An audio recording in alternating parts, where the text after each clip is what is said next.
Hello student, this is Raj from निंसा tuition centre. आज हम करने वाले हैं क्लास 9 एनसीईआरटी की न्यू बुक गणित मंझारी का chapter number 3 the world of numbers की एंड ऑफ चैप्टर एक्सरसाइज। तो बिना किसी देरी के आते हैं अपने क्वेश्चन पर, स्टार्ट करते हैं क्वेश्चन। पहले पढ़ लेते हैं क्वेश्चन नंबर 1 क्या कह रहा है।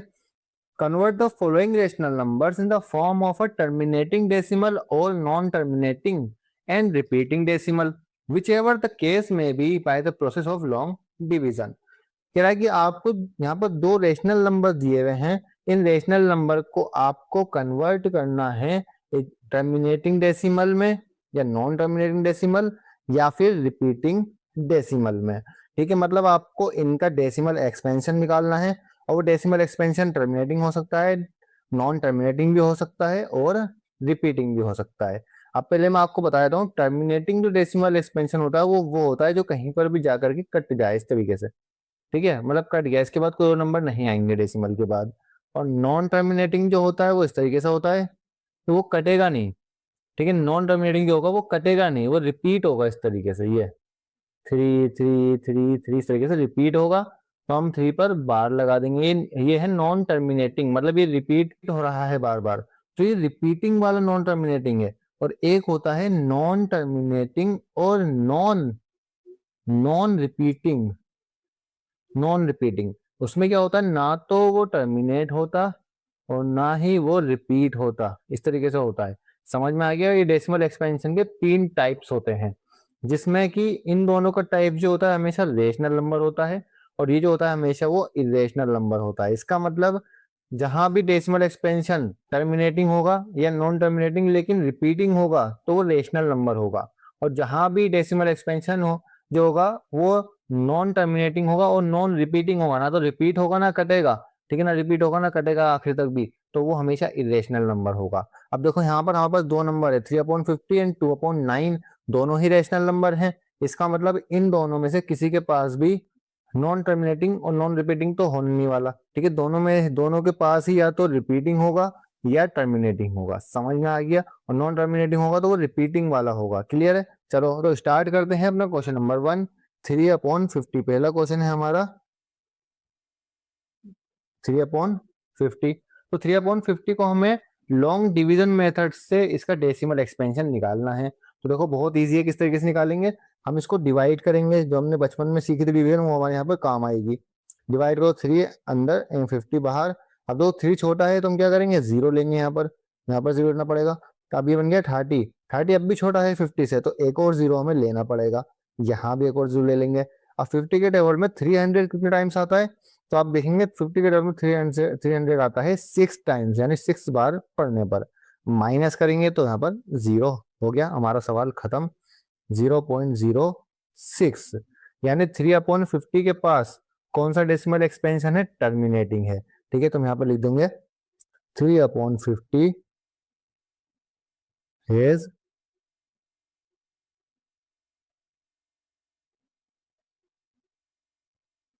terminating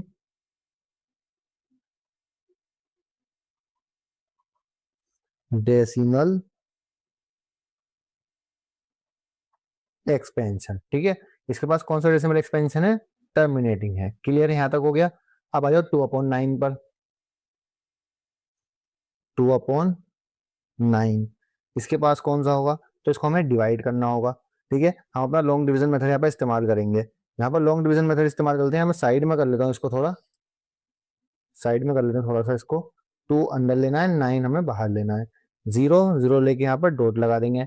9 2 जा 18, अगेन 2, अगेन जीरो, 9 2 जा 18, अगेन 2। अब देखो यहाँ पर हम कितना भी कर लें, यहाँ पर 2 ही आता रहेगा बार बार। इसका मतलब क्या है कि हमें यहाँ पर 0.2222 ही आता रहेगा, तो हम क्या करेंगे, 2 पर बार लगा देंगे। तो जो हमारा सेकंड नंबर का, जो हमारा सेकंड ऑप्शन का डेसिमल एक्सपेंशन होगा वो क्या होगा, 0.22222। इसका मतलब 2 पर बार होगा।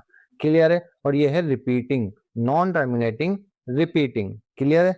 अब हम यहाँ पर लिखेंगे, जो लाइन हमने यहाँ लिखी थी वही लाइन हम एक यहाँ लिख देंगे। 2/9 हैज नॉन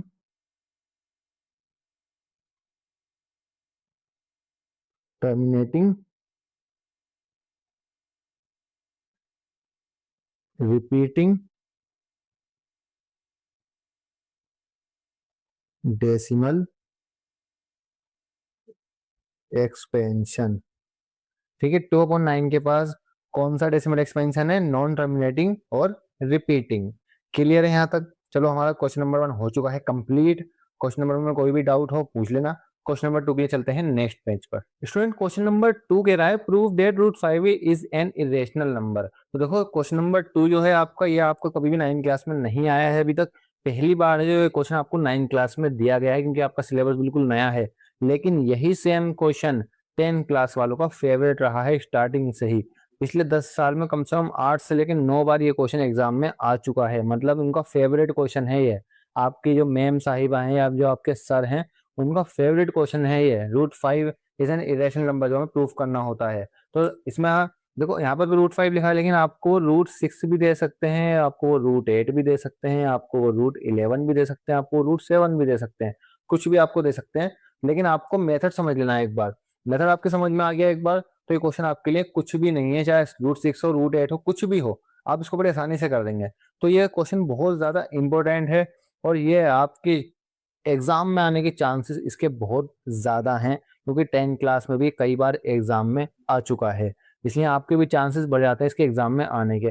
तो इस क्वेश्चन को बहुत ध्यान से देखना, एक एक स्टेप इसका बहुत ध्यान से देखना, और इसको प्रैक्टिस करना काफी बार, जब आपकी समझ में क्वेश्चन आएगा। क्लियर है? आपकी प्रैक्टिस हो जाएगी इस क्वेश्चन की, तो बहुत ईजी रहेगा आपके लिए क्वेश्चन। ये मान लो कि आप इसको एग्जाम में ही कर रहे हो अभी, क्योंकि आपको एग्जाम में मिलेगा क्वेश्चन। बिना किसी देरी के शुरू करते हैं अपना क्वेश्चन नंबर 5। कह रहा है prove that √5 is an irrational number. कह रहा है कि भाई प्रूफ करो कि √5 एक इरेशनल नंबर है। चलो, इसको प्रूव करने में आपको तरीका बताता हूँ। देखो, इसमें हम इस्तेमाल करते हैं कॉन्ट्रडिक्शन मेथड। कॉन्ट्रडिक्शन मेथड क्या होता है बता देता हूँ अभी। पहले हमें एक लाइन लिखनी है, let us assume √5 is a rational number. हमने यहाँ पर √5 को एक रेशनल नंबर मान लिया है। हमने माना है अभी √5 रेशनल नंबर नहीं है। ठीक है, हमने इसको मान लिया कि रेशनल नंबर है। हमने यहाँ पे क्या करा, हमने इसको ऑन द कॉन्ट्रेरी, इसका उल्टा मान लिया कि √5 रेशनल नंबर है। ठीक है, अब देखो, रेशनल नंबर कौन से होते हैं? जिनको हम P/Q के फॉर्म में लिख सकते हैं, जिनको हम A/B लिख सकते हैं, और उन्हें बोलते हैं रेशनल नंबर। तो क्या मैं √5 को A/B की फॉर्म में लिख सकता हूँ? लिख सकता हूँ, क्योंकि √5 एक रेशनल नंबर है, और रेशनल नंबर को हम बटे की फॉर्म में लिख सकते हैं। तो √5 इक्वल हो जाएगा A/B के, जहां पर A एंड B आर को प्राइम नंबर्स। जहां पर A और B क्या है? को प्राइम नंबर्स हैं। ठीक है, अब क्या करते हैं, इसको इस तरफ ले लेते हैं, B को हम √5 के पास ले लेते हैं। तो √5B इक्वल A। अब क्या करेंगे, दोनों तरफ स्क्वायर कर देंगे, दोनों तरफ आप कर दो स्क्वायर। यही तरीका है सवाल को करने का, सबसे आसान तरीका सवाल को करने का यही है। ठीक है, यहाँ पे लिख देंगे squaring both sides. Both side squaring कर दी। ठीक है, अब स्क्वायर से रूट कैंसिल हो जाएगा। आपको पता है कि किसी भी नंबर का जब स्क्वायर होता है तो उससे रूट कैंसिल हो जाता है। तो रूट से स्क्वायर कैंसिल करो, कितना आएगा? यहाँ पर 5 बचेगा। बी पर तो स्क्वायर था, तो स्क्वायर बी पर रहेगा, इक्वल A²। ठीक है, अब देखो यहाँ पे मैं क्या क्या कंक्लूजन निकाल सकता हूँ इसके अंदर में, कि जो मेरा A² है, क्या वो 5 से डिविजिबल होगा? क्योंकि देखो यहाँ पर तो 5 के इंटू में B² है। इसका मतलब क्या है कि यहाँ पर कुछ भी हो वो A को डिवाइड कर देगा। ठीक है, क्योंकि 5 के मल्टीपल में कुछ भी होगा वो A को डिवाइड कर देगा, तभी तो यहाँ पे इक्वल का निशान लगा हुआ है। हम बोल सकते हैं कि A² इज डिविजिबल बाय 5। ठीक है, A का स्क्वायर 5 से डिविजिबल है। मान लो 5 गुणा में, तो इस पॉइंट को बहुत ध्यान से समझना। इस पॉइंट पे बहुत सारे स्टूडेंट अटकते हैं। दो 5 यहाँ पर इंटू में है, अब 5 को डिवाइड में लेके जाऊंगा तो A² पूरा ही तो कट जाएगा, तभी तो B² की, तभी वहां पर इक्वल का निशान है, तभी तो B² के बराबर होगा ना। समझ में आया? मान लो यहाँ 25 है, फॉर एग्जाम्पल यहाँ 25 है, तो 5 से डिवाइड नहीं होगा 25, तभी तो B² के बराबर होगा, तभी तो यहाँ पे इक्वल का निशान है। इस पॉइंट को बहुत ध्यान से समझना। ठीक है, और जब A² 5 से डिवाइड हो रहा है तो A भी 5 से डिवाइड हो जाएगा a इज ऑल्सो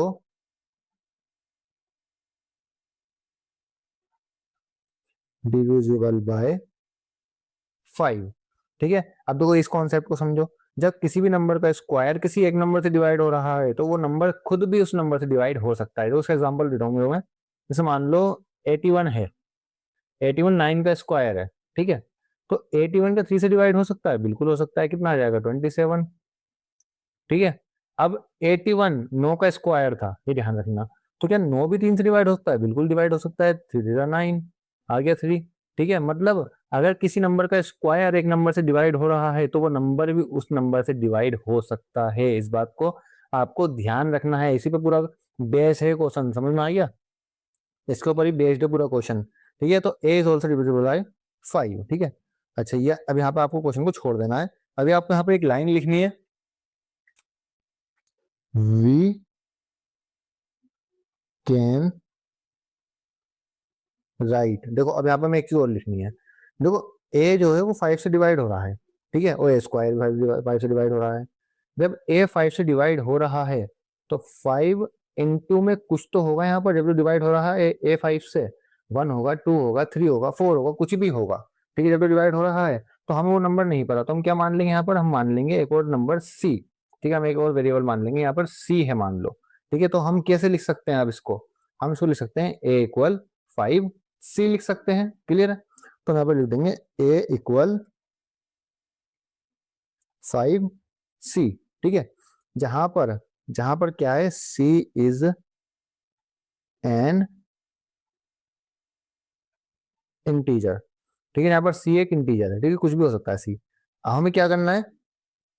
दोनों तरफ हमें स्क्वायरिंग कर देनी है दोबारा से। ठीक है, दोनों तरफ स्क्वायरिंग कर दो।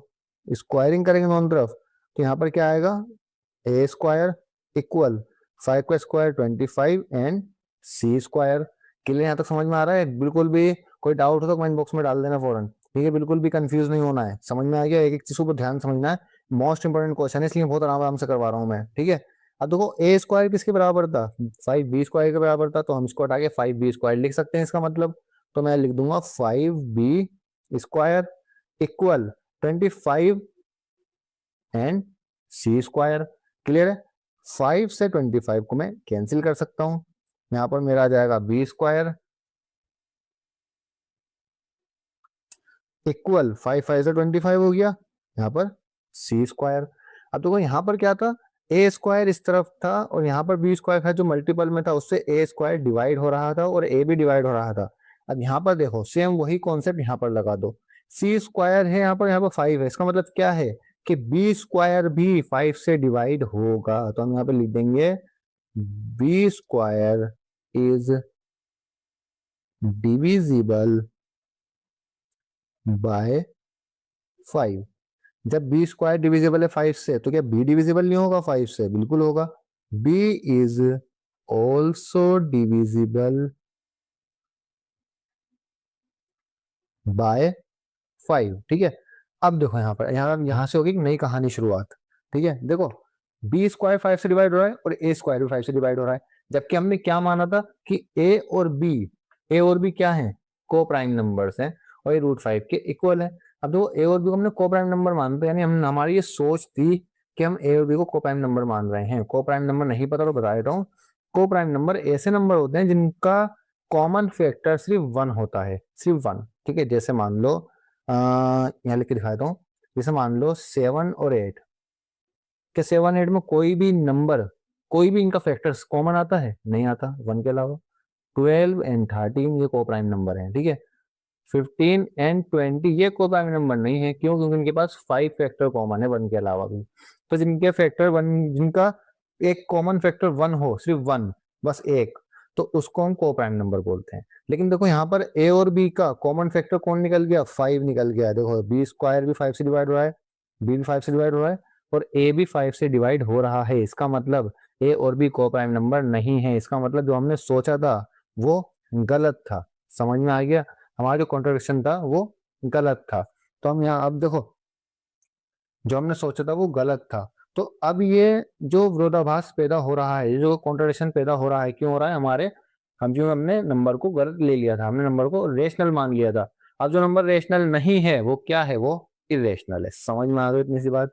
बस आपको इस तरीके से इस क्वेश्चन को एग्जाम में करके आना है, ठीक है। हम यहाँ पर एक लाइन लिख देता हूँ जो आपको एग्जाम में लिख के आनी है।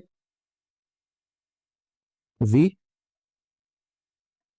Assume A and B are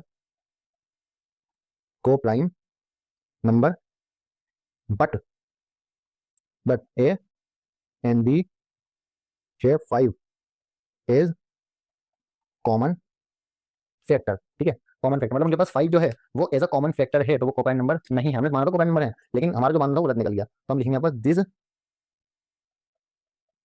contradiction has arisen due to are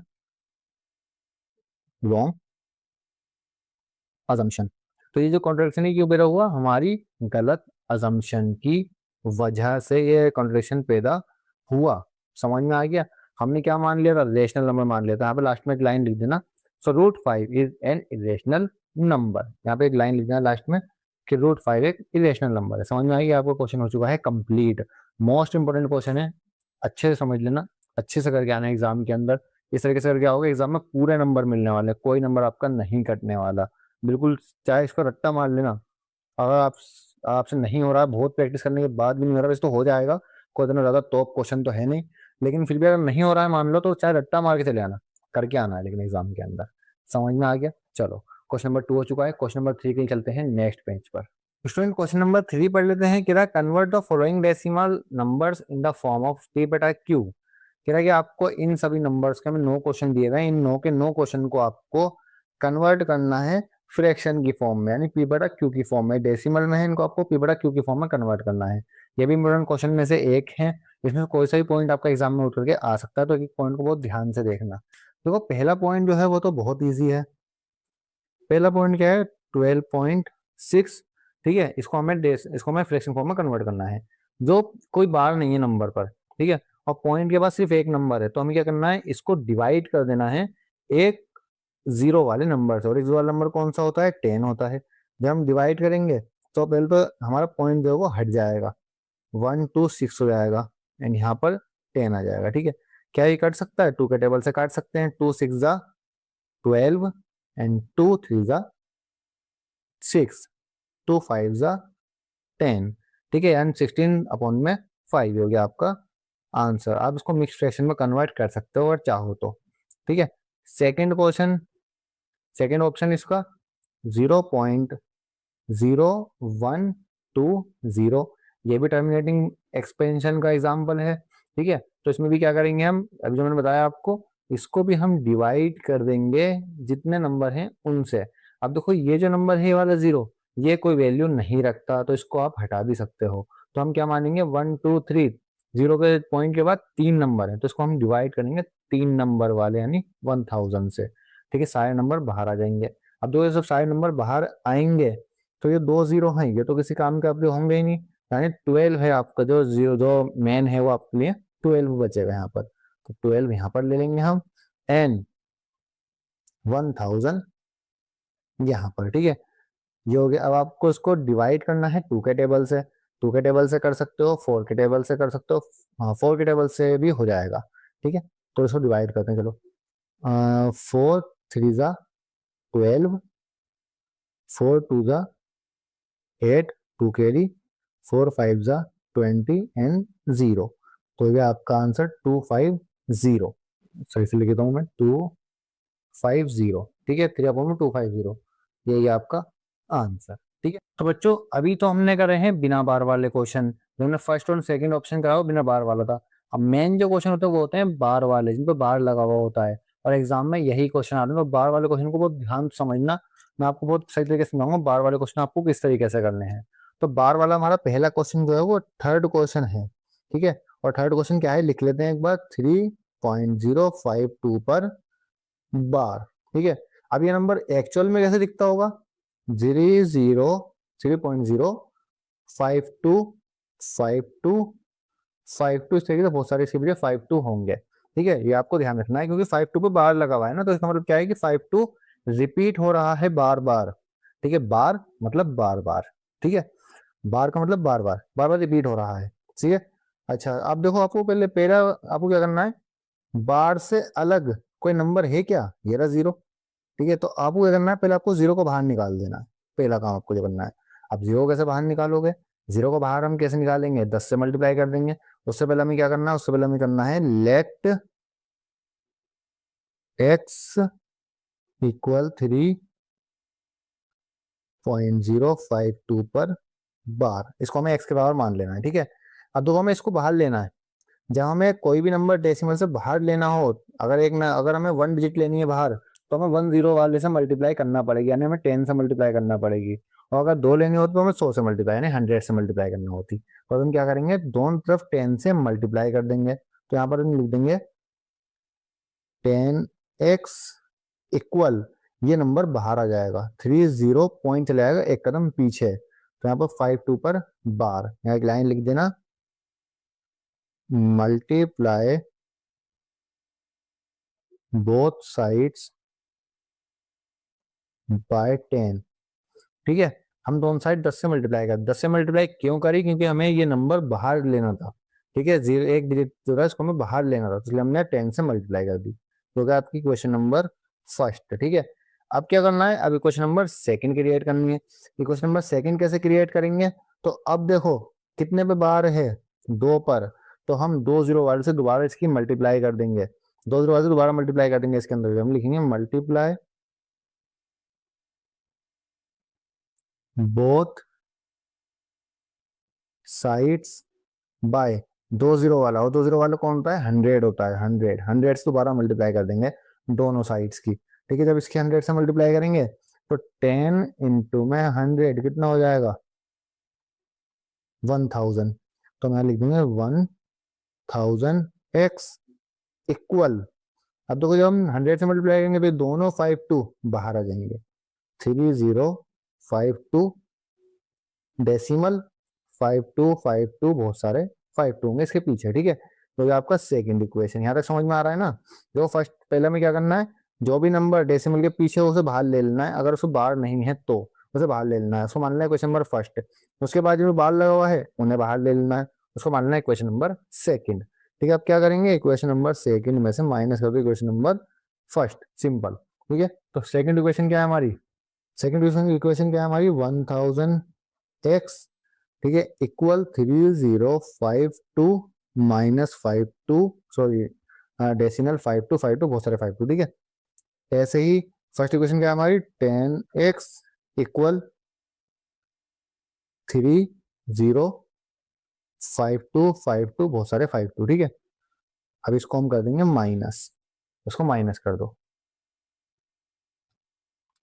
100 में 10 गए, कितना बचेंगे, 990x इक्वल, माइनस करो, इस पूरे से पूरा कट जाएगा, कैंसिल हो जाएगा। ठीक है, मैं कितना बचेगा, 2 में 0 गए, 2 ही बचेगा, 2 बचेगा, मतलब 5 में 3 गए, 2 बचेगा, 0 एंड 3। ठीक है, तो हमारी वैल्यू कितनी आ गई, 990x इक्वल 3022। ठीक है, इसको यहाँ पर कर लेते हैं आगे, इसको यहाँ पे सोल्व करते हैं। x इक्वल 3022 अपॉन में 990, तो 990 अपॉन में क्यों, क्योंकि मल्टीप्लाई में है। ठीक है, इक्वल, अब इसको 2 से डिवाइड कर दो, 2 1 जा 2, 1 यहाँ कैरी, 2 5 जा 10, 2 1 जा 2 एंड 2 1 जा 2, अपॉन में 2 4 जा 8, 2 9 जा 18 एंड 2 5 जा 10। क्या किसी और से डिवाइड हो रहा है, चेक करते हैं। नो, 9 and 4 13, 5 18, 5 6 7 8, नहीं, इससे किसी और से डिवाइड नहीं होगा। अब तो हमारे जो डेसिमल बनेगा इसका बनेगा 1511495। ठीक है, हो गया हमारा आंसर, यानी हमारा डेसिमल फॉर्म हो गई किसकी, क्वेश्चन नंबर थर्ड की। क्लियर है, समझ में आ गया। ठीक है, क्वेश्चन नंबर थर्ड के तीसरे पॉइंट की, क्वेश्चन नंबर थर्ड का फोर्थ पॉइंट करते हैं नेक्स्ट पेज पर। चलो बच्चों, क्वेश्चन नंबर 4 का फोर्थ पार्ट करते हैं। क्वेश्चन नंबर 4 के फोर्थ पार्ट है, क्वेश्चन नंबर 4 का फोर्थ पार्ट है आपका 1.235 पर बार। इसमें क्या है, इसमें 3 5 पर बार, इसको मैं सही से लिखूं तो इस तरीके से आएगा 1.23535 एंड बहुत सारे 3 5 के अंदर, बार बार 3 5 है इसके अंदर। ठीक है, इसका मतलब ये है। अब इसको तुम्हें उसी तरीके से सोल्व करना है, इस तरीके से हमने पहला क्वेश्चन सोल्व करा था। हमें क्या लिखना है यहाँ पर, देखो पहले में लिखना है लेट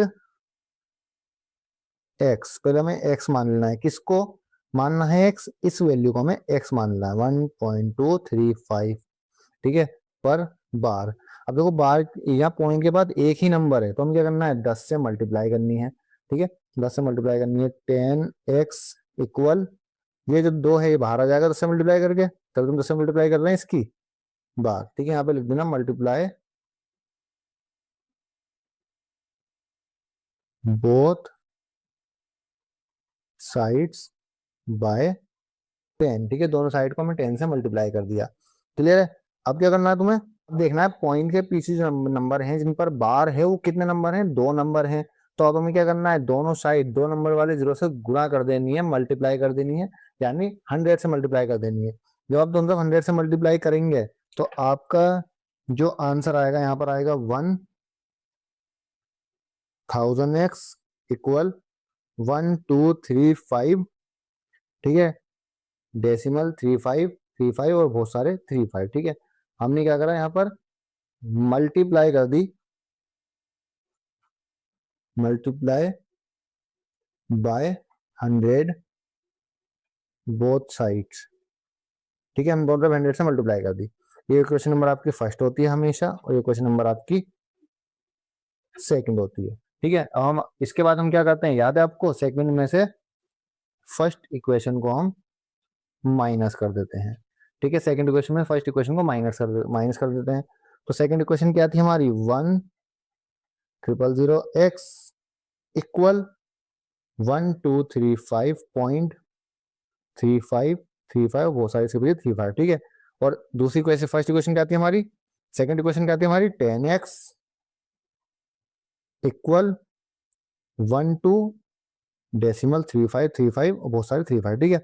अब क्या कर देंगे, इसको कर देंगे हम माइनस, ठीक है, इसको आपको माइनस कर देना है, माइनस कर दो इसको।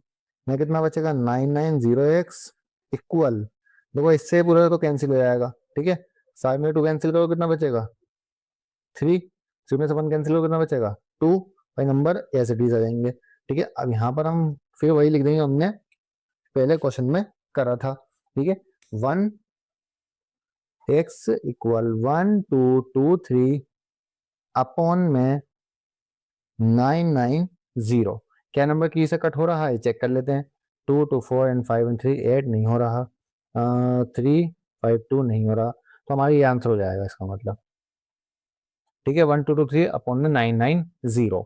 ये हो गया आपका क्वेश्चन नंबर 3 का फोर्थ पार्ट कंप्लीट है। सबको इसी कॉन्सेप्ट से करना है, इसी तरीके से करना है, ठीक है। अब क्वेश्चन नंबर 5 के लिए चलते हैं, क्वेश्चन नंबर 3 के 5 पॉइंट के लिए चलते हैं नेक्स्ट पेज पर। बच्चों क्वेश्चन नंबर 3 का 5 पॉइंट करते हैं, first second third and fourth point हमने कर लिया है। अब चलते हैं 5 पॉइंट की तरफ। तो हमारा जो पॉइंट 5 है उसको देख लेते हैं। क्वेश्चन है 0.23 पर बार, ठीक है। अब देखो इसमें दोनों पे ही बार लगा हुआ है, तो इसमें आपको पहला स्टेप तो आपको खा जाना है, मतलब पहला स्टेप आपको नहीं करना है इसके अंदर। इसके अंदर आपको डायरेक्टली सेकंड स्टेप करना है। अब सेकंड स्टेप क्या होता है बता देता हूँ, वही स्टेप जो हम शुरू से करते हुए आ रहे हैं। हमें क्या करना है, पहले हमें लिखना है लेट एक्स इक्वल, आपको इसको पहले एक्स मान लेना है 0.3 पर बार। इसका मतलब अगर मैं इस नंबर को लिखूंगा तो ये कुछ इस तरीके से आएगा 2 3 और बहुत सारे 2 3 आएंगे सीधे, ठीक है। तो आपको उसमें 10 से मल्टीप्लाई नहीं करनी, अब आपको उसमें डायरेक्टली 100 से मल्टीप्लाई करनी है। इसको आपको मानना है क्वेश्चन नंबर 1, ठीक है। और हम क्या करेंगे 100 से मल्टीप्लाई करेंगे बोथ साइड, तो हम यहाँ पर लिखेंगे 100x इक्वल, जब 100 से मल्टीप्लाई करोगे तो 2 3 आ जाएगा बाहर और बहुत सारे 2 3 इसके पीछे रहेंगे, ठीक है। इस टाइप के बहुत सारे 2 3 इसके पीछे रहेंगे क्योंकि 2 3 पर यहाँ बाहर था। क्लियर है यहाँ तक? यहाँ पर लिख देना मल्टीप्लाई बोथ साइड्स बाय 100, ठीक है, हमने दोनों साइड को 100 से मल्टीप्लाई कर दिया, ठीक है। ये हो गया आपकी क्वेश्चन नंबर सेकंड। हम क्या करते थे, सेकंड इक्वेशन में से फर्स्ट इक्वेशन को माइनस कर देते, वही हमें यहाँ पर भी करना है।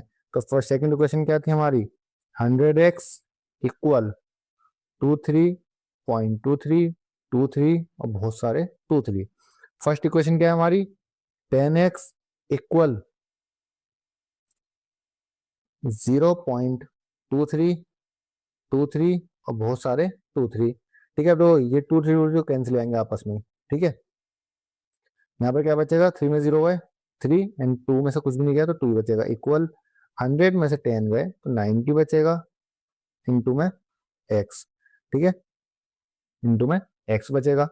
अब हमें क्या करना है, वही जो हम अभी करते हुए आ रहे हैं, x इक्वल 23, 90 मल्टीप्लाई में है, ये जाएगा आपका डिवाइड में, ठीक है। क्या दोनों किसी एक टेबल से कट होंगे, 23 तो प्राइम नंबर है तो कट ही नहीं हो सकता, तो ये होगा हमारा आंसर, ठीक है। हो गया पॉइंट 5 भी कंप्लीट। अब पॉइंट 6 के लिए चलते हैं नेक्स्ट पेज पर। तो बच्चों क्वेश्चन नंबर 3 का 5 पॉइंट हमने कर लिया, अब हम करते हैं इसका 6 पॉइंट। तो 6 पॉइंट क्या कह रहा है देख लो, 6 पॉइंट जो है वो 2.05 पर बार है, ठीक है। इसको हम लिखेंगे तो कोई इस तरह लिखा जाएगा 2.0555 से, तो बहुत सारे 5 होंगे इसके पीछे, ठीक है।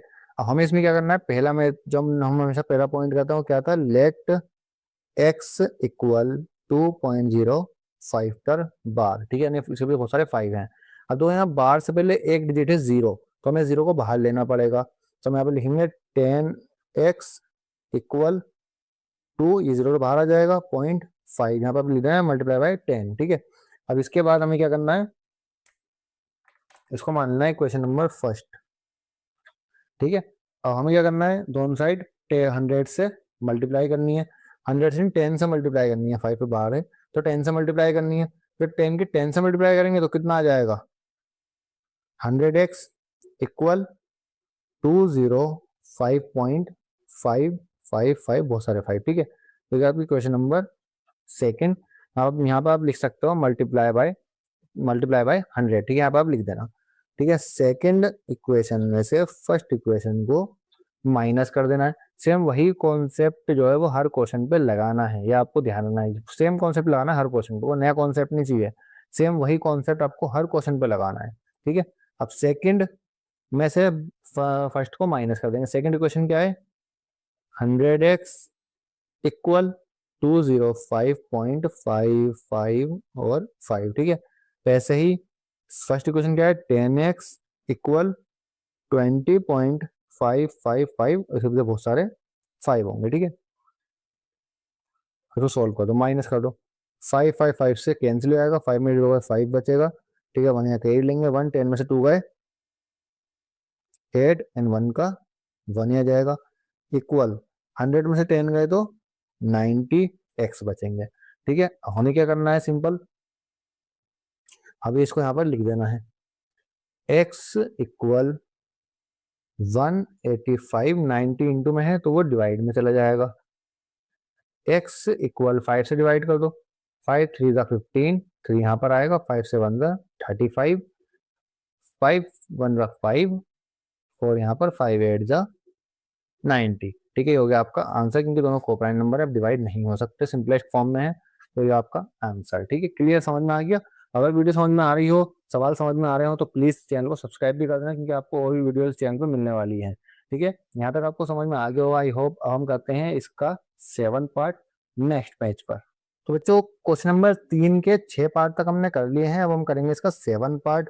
7 पार्ट आप देखेंगे क्या है, 2.125 पर बार, यानी इसको मैं लिखूंगा तो ये कुछ इस तरह लिखा जाएगा 2.12555 और बहुत सारे इसके पीछे 5 होंगे, ठीक है।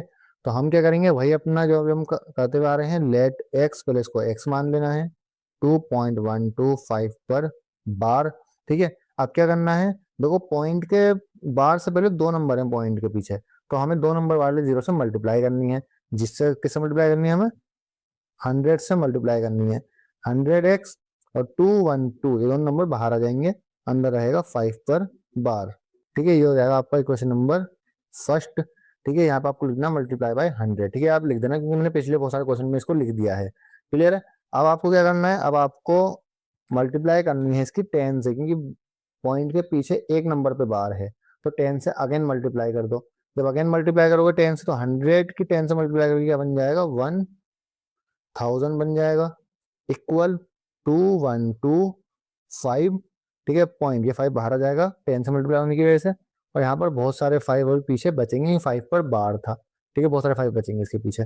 अब सेम वही सेकंड माइनस फर्स्ट, ठीक है। सेकंड इक्वेशन क्या थी, 1080 एक्स इक्वल 2125.555 ऐसे बहुत सारे 5, ठीक है। और फर्स्ट इक्वेशन क्या थी? फर्स्ट इक्वेशन थी 100x इक्वल 212.555, उससे भी बहुत सारे 5, ठीक है। अब इसको कर देंगे हम माइनस, इसको कर दो माइनस, ठीक है। जब माइनस करोगे, तो इस ये 555 आपस में कैंसिल हो जाएंगे।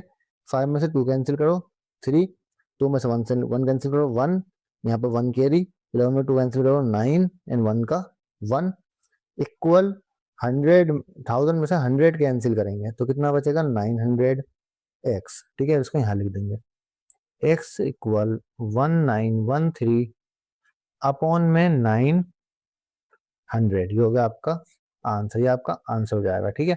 इस क्वेश्चन का आंसर जो होगा ये होगा, ठीक है। तो आपका क्वेश्चन नंबर 3 का पॉइंट नंबर 7 भी हो चुका है। कुछ भी समझ में ना आ रहा हो तो कमेंट बॉक्स में पूछ लेना। क्वेश्चन नंबर 7 की चलते हैं नेक्स्ट पेज पर। क्वेश्चन नंबर 7 के बाद करते हैं क्वेश्चन नंबर 8, जो कि क्वेश्चन नंबर 7 के ही जैसा है बिल्कुल, बस 2 और 3 का फर्क है इसके अंदर। हम लिखेंगे 3.125 पर बार। इसका मतलब ये नंबर कुछ इस तरह होगा 3.12555, इसके लिए बहुत सारे 5 होंगे, ठीक है। अब यहाँ पर हमें वही अपना कॉन्सेप्ट अपनाना है, लेट x इक्वल 3.125, ठीक है। हमें यहाँ पर x को इसके इक्वल मान लेना है, ठीक है। अब देखो 5 से पहले पॉइंट के पास, पॉइंट के पीछे 2 नंबर है तो हमें किससे मल्टीप्लाई करनी है? 100 से, 2 जीरो वाले 100 से, ठीक है। तो यहाँ पर रहेगा 100x इक्वल 312.5 पर बार, यहाँ लिख देना मल्टीप्लाई बाय 10, ठीक है। उसके बाद हम क्या करते हैं, पॉइंट के बाद एक नंबर तो 10 से और मल्टीप्लाई करेंगे। जब 100 की 10 से और मल्टीप्लाई करोगे, ये पहले इसको केस नंबर फर्स्ट मान लेना, ठीक है। जब दोबारा मल्टीप्लाई करोगे तो कितना आ जाएगा आपका? 1000x इक्वल 3125.555, बहुत सारी इसके पीछे 5, 5 पे बार था ना तो 5, बहुत सारी इसके पीछे 5 हो जाएंगे, ठीक है। अब वही कॉन्सेप्ट सेकंड माइनस फर्स्ट जो हमने इतनी बार कर चुके हैं, अब तो आपके दिमाग में बैठ चुका होगा, ये हम 8वां क्वेश्चन कर रहे हैं इसका, ठीक है। अब तो आपके दिमाग में बैठ जाना चाहिए अभी तक तो कि हमने क्या क्या कर लिया अभी तक, ठीक है। अब हम क्या करेंगे? सेकंड माइनस फर्स्ट कर देंगे, ठीक है। सेकंड इक्वेशन क्या है? 1000x इक्वल 3125.555 और बहुत सारे 5, ठीक है। फर्स्ट इक्वेशन क्या थी? 100x इक्वल 312.555, बहुत सारे इसके पीछे 5 होंगे, ठीक है। अब देखो यहाँ पे 5 5 से आपस में कैंसिल हो गए, 5 2 कैंसिल 3, 2 से 1 कैंसिल 1, यहाँ पर 1 लेंगे, 11 से 3 कैंसिल 8 और 1 का 1 इक्वल 100,000 में से 100 गए तो कितना बचेगा? 900x, ठीक है। x इक्वल 1813 अपॉन में 900, ठीक है। अब क्या किसी टेबल से कट हो रहा है? नहीं हो रहा, तो जाएगा आपका आंसर, ठीक है। ठीक, यहाँ पर सॉरी, यहाँ पर 2 बचेगा, यहाँ पर भी 2 आएगा, तो 2813 अपॉन में 900, क्या ही कटेगा किसी भी टेबल से? तो देखो चेक कर लेते हैं, 8 में 1 9, 9 एंड 3 12 एंड 2 14, नहीं कटेगा। तो एक्स की हमारी वैल्यू यही हो जाएगी 2813 अपॉन में 900, ठीक है। ये हो गई हमारी एक्स की वैल्यू, बस ये हो गया आपका आंसर। तो हमने 8वां पार्ट भी कर लिया इसका, हम चलते हैं 9वें पार्ट के लिए नेक्स्ट पेज की तरफ। तो बच्चों हम करते हैं इसका 9th पार्ट, जो कि इस क्वेश्चन का लास्ट पार्ट भी है। पहले क्वेश्चन लिख लेते हैं, 12.1625 पर बार। इसका मतलब अगर मैं इसको लिखूंगा तो ये कुछ इस तरह लिखा जाएगा, 1625 1625, इस तरीके बहुत सारे 1625 होंगे, ठीक है। अब यहाँ पे देखो पॉइंट के बाद इसका कोई भी नंबर नहीं, इसको बार ना हो, समझ में आई? इसको बार ना हो तो कोई भी नंबर नहीं है इसके अंदर। तो हम क्या करेंगे? सिंपल हम अपना सेकंड वाला यहाँ मेथड अप्लाई करेंगे। हम लिखेंगे लेट x इक्वल 2.1625 पर बार, ठीक है। अब हम क्या करना है? हमें अपने यहाँ पर अपनी सेकंड टेक्निक अपनानी है, क्या? वही कि हम इसको मल्टीप्लाई कर देंगे 4 जीरो वाले नंबर से। 4 जीरो वाला नंबर कौन सा हो रहा है चेक कर लेते हैं, 1 2 3 4 यानी 10,000 से मल्टीप्लाई करनी होगी हमें दोनों तरफ, ठीक है। तो 21625.1625 जैसा बहुत सारा 1625, ठीक है। Equation number first. Equation number second ये आपको लिख देना है, ठीक है, मल्टीप्लाई बाय 10,000, ठीक है। अब क्या करना है, सेकंड में से फर्स्ट को माइनस कर देना है, सिंपल, ठीक है। तो 1, ब्लू पेन का मैं यहाँ पे यूज कर लेता हूँ, 10000x इक्वल 21625.1625 जैसे बहुत सारे, ठीक है। और यहाँ पर क्या है, यहाँ पर सिर्फ x इक्वल 2.1625 जैसा बहुत सारे 1625 हो जाएंगे, ठीक है। अब दोनों को हम कर देंगे एलिमिनेट यानी माइनस, ठीक है। इससे पूरा कैंसिल हो जाएगा, 5 में 2 का 3 बचेगा, बाकी सब number as it is copy हो जाएंगे, ठीक है। इक्वल माइनस करो 10,000 में से तो 9999x, ठीक है। अब यहां पर आप देखेंगे x इक्वल 21625 अपॉन में 10000, ठीक है। यानी यहाँ पर 10, सॉरी गलत हो गया, आपको लिखना है x इक्वल 21625 अपॉन में 9999। स्टूडेंट क्वेश्चन नंबर 3 की बात करते हैं। Question number 4। क्वेश्चन नंबर 4 क्या है, locate the following rational numbers on the number line. हमें क्या करना है, इन नंबर्स को नंबर लाइन पर लोकेट करना है, जो कि बहुत इजी है। देखो पहला नंबर है 0.532, तो इसको नंबर लाइन पर लोकेट करने के लिए हम क्या करेंगे, इससे पहले क्या हम करेंगे 0.530 ले लेंगे और यहाँ से लेकर के हम 5 पॉइंट मार्क करेंगे, 0.531, 0.532, 0.533, 0.534 एंड 0.535। अब कहाँ पर दिख रहा है आपको 0.532, यहाँ पर है 0.532, बस इसको आपको सर्कल कर देना है, ये हो जाएगा हमारा आंसर। 0.532 हमारा यहाँ पर लोकेट होगा। समझ में आ गया। ऐसे ही देख लेते हैं इसका अगला पॉइंट, सेकंड पॉइंट। यहाँ पर क्या कह रहा है, 1.15 पर बार, ठीक है। इसको हमें नंबर लाइन पर लोकेट करना है। 1.15 पर बार का मतलब क्या है कि 1.1555, इसके पीछे बहुत सारे 5 हैं, ठीक है। हम क्या करेंगे, हम पॉइंट के पीछे 3 डिजिट तक लेंगे सिर्फ, क्योंकि 5 बहुत सारे हैं तो हम एंड तक नहीं ले सकते, इसलिए हम पॉइंट के पीछे सिर्फ 3 नंबर लेंगे, ठीक है। इसी को मानकर हम इसको नंबर लाइन पर लोकेट करने की कोशिश करेंगे। देखो पहले आपको नंबर लाइन लेनी है, उसको मार्क करना है यूनिफॉर्म गैप के साथ। उसके बाद हमें क्या करना है, पहले हम करेंगे स्टार्टिंग 1.151 से, फिर 1.152, उसके बाद क्या आएगा 1.153 एंड उसके बाद क्या आएगा 1.154, उसके बाद 1.155, उसके बाद 1.156। अब ये नंबर आपको कहाँ पर दिख रहा है, देखो 1.155 कहाँ पर दिख रहा है, ये रहा, ये नंबर है 1.555, इसको हम कर लेंगे मार्क और ये आपका आंसर 1.15 पर बार। बस इस क्वेश्चन में यही करना था। क्वेश्चन नंबर 4 हो चुका है कंप्लीट। क्वेश्चन नंबर 5 के लिए चलते हैं नेक्स्ट पेज पर। स्टूडेंट क्वेश्चन नंबर 5 पढ़ लेते हैं। कह रहा है find 6 rational numbers between 3 and 4। 3 और 4 के बीच में तुम्हें 6 रेशनल नंबर ढूंढने हैं। अब तुम कहोगे 3 और 4 के बीच में तो कोई भी नंबर नहीं है, तो रेशनल नंबर कहाँ से होगा। तो देखो 3 और 4 के बीच में बहुत सारे नंबर हैं, बहुत सारे इन्फिनाइट नंबर हैं, बस आपको ढूंढना आना चाहिए। तो हम किस तरह के ढूंढेंगे, देखो बहुत ध्यान से देखना हम किस तरह के ढूंढेंगे। ये क्वेश्चन भी फेवरेट क्वेश्चन में से एक है आपकी मैम और सर का। समझ में आ गया, इसको ये क्वेश्चन भी एग्जाम में बहुत ज्यादा आते हैं। सोल्यूशन स्टार्ट करते हैं। चलो इसका यहाँ पर लिखते हैं हम 3, यहाँ पर लिखते हैं हम 4। चलो 4 यहाँ पर, चलो यहाँ लिख देता हूँ, 4 यहाँ लिख देता हूँ, ठीक है। तो 3 का अपॉन में 1 मान लो, 4 का अपॉन में 1 मान लो, क्योंकि 1 तो होता ही है, अपॉन में हम लिखते नहीं है। 6 रेशनल नंबर है ना, तो आप क्या करो, 6 से एक बड़ा जो नंबर है यानी 7, उससे इंटू कर दो और उसी से डिवाइड कर दो। इस तरीके से दोनों नंबर्स की मल्टीप्लाई उससे कर दो, 7 से, ठीक है। अब 3 7 का कितना होता है भाई, 21 होता है। 1 7 का कितना होता है भाई, 7 होता है। 4 7 का कितना होता है, 28 होता है। और 1 7 का कितना होता है, 7 होता है। बस इसके पीछे इतने नंबर सब लिख दो। क्या नंबर है इसके बीच में, 22 अपॉन में 7 है, 23 अपॉन में 7 है, 24 अपॉन में 7 है, 25 अपॉन में 7 है, 26 अपॉन में 7 है और 27 अपॉन में 7 है। देखो ये हो गया तुम्हारे 6 नंबर, ठीक है। यहां से लेके और यहां तक ये वो 6 नंबर हैं तो 6 नंबर हैं जो तुम्हें निकालने थे। समझ में आ गया? बहुत इजी क्वेश्चन था, बहुत हलवा क्वेश्चन था। क्लियर है? तो ये हो गया आपका। और जब भी आपको निकालने हो 6 रेशनल नंबर तो एक बड़ा यानी 7 से मल्टीप्लाई करना, दोनों नंबर की मल्टीप्लाई करना, बट डिनोमिनेटर सेम होना चाहिए उस केस के अंदर, आपको ध्यान रखना है। क्वेश्चन नंबर 5 हो चुका है कंप्लीट। क्वेश्चन नंबर 6 की चलते हैं नेक्स्ट में। स्टूडेंट क्वेश्चन नंबर 6 पढ़ लेते हैं। कह रहा find 5 rational numbers between 2/5 and 3/5। अब देखो यहाँ पर आ गया हमारे पास रेशनल नंबर्स, यानी वो नंबर जो अपॉन में होते हैं 2/5 एंड 3/5। तो इनको भी करना बहुत आसान है। पहले हम लिख लेते हैं 2/5 एंड 3/5। पहले तो इनको लिख लो, ठीक है। डिनोमिनेटर सेम है तो सेम करने की जरूरत नहीं है, क्योंकि वो ऑलरेडी सेम है।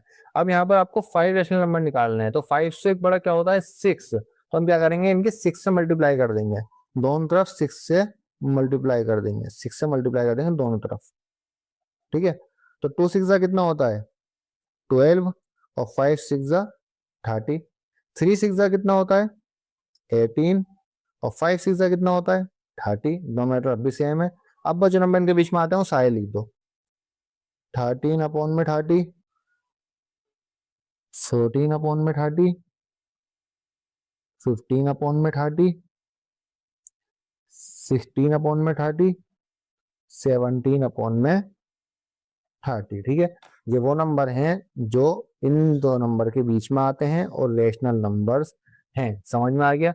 जरूरी नहीं कि आपको यही नंबर निकले, आप और भी नंबर निकाल सकते हो। इस जैसे बहुत नंबर हो सकते हैं, तो अलग अलग स्टूडेंट के आंसर अलग अलग हो सकता है, ये आपको ध्यान रखना है। समझ में आ गया? ठीक है, क्या आप इसे कॉपी करने बैठो, आप कहोगे सर हमारा नंबर, हमारा तो आंसर अलग आ रहा है। भाई अलग भी आ सकता है आंसर, क्योंकि इसके अंदर इन्फिनाइट नंबर है, हमें उसमें से 5 निकालने थे। उस इन्फिनाइट में से हमें 5 निकालने थे खाली, तो अलग अलग क्यों नहीं हो सकते? बिल्कुल हो सकते हैं। क्लियर है? ये हो गया आपका क्वेश्चन नंबर 6 का आंसर। क्वेश्चन नंबर 7 की चलते हैं। क्वेश्चन नंबर 7 कह रहा है find 5 rational numbers between 1/6 and 2/5। हमें इन दोनों नंबर्स के बीच में 5 रेशनल नंबर निकालने हैं। तो हमें क्या करना है, पहले इनका तो हम डिनोमिनेटर सेम करेंगे, क्योंकि डिनोमिनेटर तक सेम नहीं होगा हमारा आंसर एक्यूरेट नहीं निकल पाएगा। तो डिनोमिनेटर सेम करते हैं पहले। यहाँ पर लिखेंगे 1/6 और यहाँ पर लिखेंगे 2/5। ठीक है, अब ऐसा नंबर ढूंढो जो दोनों के टेबल में आता हो, वो होता है 30। ठीक है, अब अगर मैं 1/6 की किससे 6 की मल्टीप्लाई किससे करूंगी 30 आ जाए, 5 से करूंगा, जाहिर सी बात है। इसकी भी मुझे 5 से करनी होगी। ऐसे ही सेम यहाँ पर मैं करूंगा 6 से मल्टीप्लाई 30 लाने के लिए, ऊपर नंबर भी 6 से मल्टीप्लाई कर देंगे। तो 1 5 ज़ा 5, 6 5 ज़ा 30, 2 6 ज़ा 12 और 5 6 ज़ा 30। अब चेक करो, अब अगर 5 नंबर निकलते हैं ठीक है, वरना उसके बाद हम 6 से इसको अगेन मल्टीप्लाई कर देंगे। ठीक है, चेक करते हैं 5 नंबर निकले या नहीं निकले हमारे।